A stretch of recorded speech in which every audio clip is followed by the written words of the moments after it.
el de copita y con el 22, con la pausa.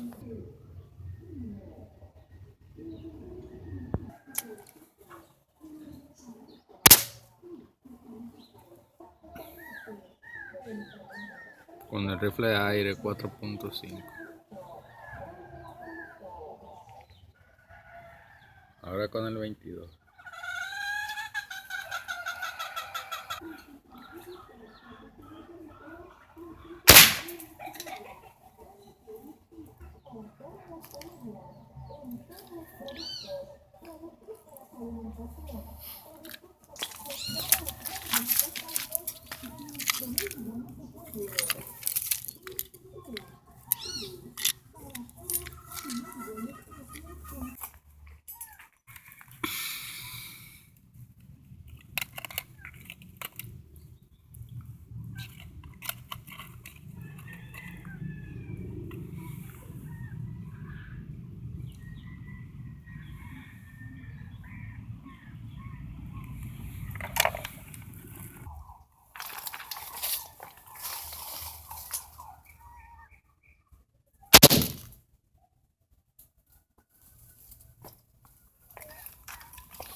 Los traspasos.